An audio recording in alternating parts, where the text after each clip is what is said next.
For the Virgo moon individual, they might see their shadow self manifest as perfectionism, self-righteousness, micromanaging, overthinking, anxiety, control issues, and being overly critical. They have a tendency to scrutinize the finest details about absolutely everything. They will literally nitpick themselves to shreds as they are over-dramatizing their personal flaws and the ways that they fall short of the impossible standards that they have for themselves. This can end up causing them to be procrastinators or to suffer from task paralysis for things that are particularly challenging. Their inner voice demands perfection and is always quick to pinpoint mistakes. As a result, Virgo moon natives may be more predisposed for suffering from anxiety and even things like obsessive compulsive disorder.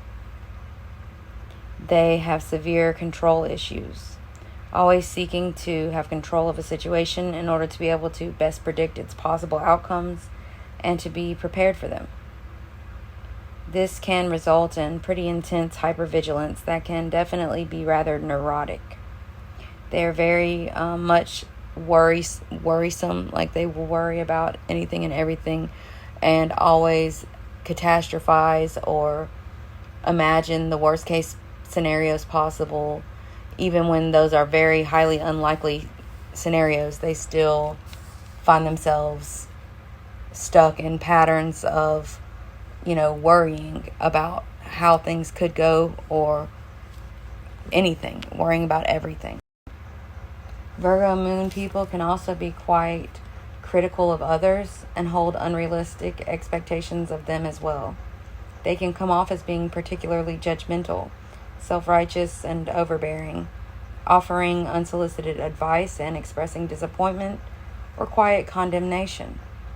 They often take it quite personal whenever they have someone close to them that doesn't decide to take their advice or really listen to it, feeling like that means the person in question doubts their intelligence or competence. The major crux of the shadow side of the Virgo moon individual involves overthinking and overanalyzing, which is something they're very prone to. It leads to mental and emotional exhaustion, causes them sleep disturbances or insomnia, and puts a strain on their ability to relax and enjoy the moment, as well as putting pressure on their relationships and connections with others. They might tend to overanalyze the intentions behind the actions of others or the inflection of their tone of voice, their body language, and things like that, inferring deeper interpretations that aren't always entirely intended. They are usually sort of rigid and uptight overall, and they will quickly unravel whenever things don't go exactly as planned or when they feel like they are powerless in any situation or circumstances they encounter. They get fixated on things, channeling their internal fears of uncertainty or imperfection into those fixations and projecting them by way of obsessing, and sometimes in accompaniment with compulsions to act in order to soothe these fears and worries. They often measure their own worth by how productive or helpful that they are, causing them to always feel compelled to rescue and help others or to fix their problems and find solutions. This is another way that they redirect and project their fears. By being an indispensable friend or someone who always takes on the problems of others, they feel more valuable and important. However, this can lead them into neglecting their own personal needs or problems and letting them pile up. They are very concerned with making sure that the people that they're around or that they're close to are always comfortable and feel secure.